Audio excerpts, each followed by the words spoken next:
Ed Boon and his NetherRealm cohorts have been hard at work making the follow-up to 2015's Mortal Kombat 10, and we're almost within touching distance of the final product. Whilst it's not far away at all, we were lucky enough to get a taste of Mortal Kombat 11 thanks to the closed beta. Even though there are only 5 fighters available and 2 modes, it's crystal clear just how incredible this game has the potential to be. The beta offers fans the chance to play the original 5-character tower progression mode, Classic Towers. Towers of Time, the sole tower available, lets you pick either Scorpion, Baraka, Jade, Cabal or Scarlet, and battle against each one until you emerge victorious. What was instantly noticeable is just how much more polished up the fighting is. Each character offers a unique style, making it rather straightforward to isolate your main and absorb their moves list. Scorpion feels incredibly balanced, but his combos flow seamlessly, making full use of his chain and dagger as well as his speed and striking. Scarlet isn't as good with her hands, but the blood magic she uses makes sure other characters don't get too close, giving you plenty of opportunities to frustrate your opponent. Cabal is much faster, swinging his double blades with vigorous aplomb, and trying to keep away from his brutal assault will prove difficult for some. Jade's bow staff and varied mid-range attacks make her a solid choice for anyone not entirely sold on the rest of the fighters. Finally, Baraka may be a little bit slower, but his Tarkatan blades are utterly savage, with striking being a huge factor in the amount of damage he can inflict. Currently, I'm a huge fan of both Scorpion and Cabal. Both have solid combos and versatile specials, but not only that, they have some pretty glorious fatalities. When it comes to delivering the final move that leads to your opponent's grisly end, the input feels simplified, and with a 10-second window you have a few chances to get it right. One of Scorpion's fatalities sees you charge through an opponent's sternum leaving nothing but a bloody spine, followed by you chopping their head off, kicking it into the air and throwing your blade on a chain through the air, impaling it from the back of the skull. It's brutal, satisfying and wonderfully animated.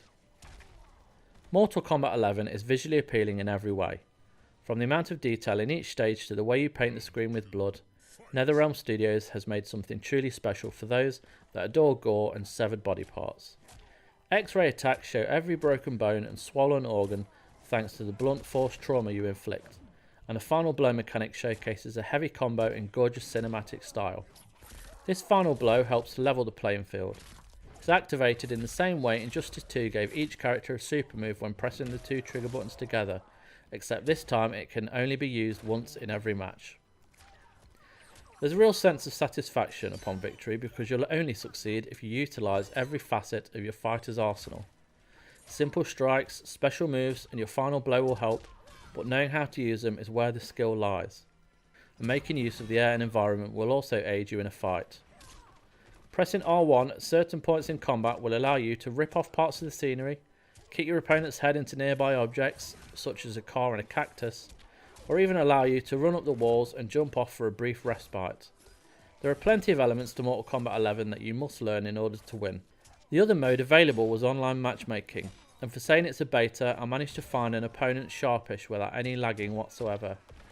That's something NetherRealm managed to succeed with in Injustice 2, so I hope the game's full release will include solid servers. Lord knows how many other fighting games have suffered in the past with terrible matchmaking. I'm looking at you, Tekken 7. Finally, the beta lets you take a look at what the customizing is like. Each fighter can choose between different outfits, intro videos, taunts, special moves and final match cutscenes. Whilst augmentation wasn't available, there seems to be plenty to unlock which will make your character look as cool as a cucumber. Not only can you change all of this, but each fighter's AI can be changed, so if you prefer fighting someone who isn't using aerial combat, adjusting the sliders here can make that happen. There seems to be a lot here to keep you occupied, and I for one will be making full use of the augmentation and ability to change my specials to suit my playstyle. Ground combos and close range moves FYI. When it comes to the bare bones of fighting games, both literally and figuratively, Mortal Kombat 11 feels amazing. I'm so excited to play the finished product, experimenting with every character to find my favourite, see much more of the customization and play the story mode in its entirety. For now though, this beta shows just how good NetherRealm has become at making intricate fighters that appeal to everyone, throwing in heaps of gore and fascinating characters at the same time. Roll on April the 23rd.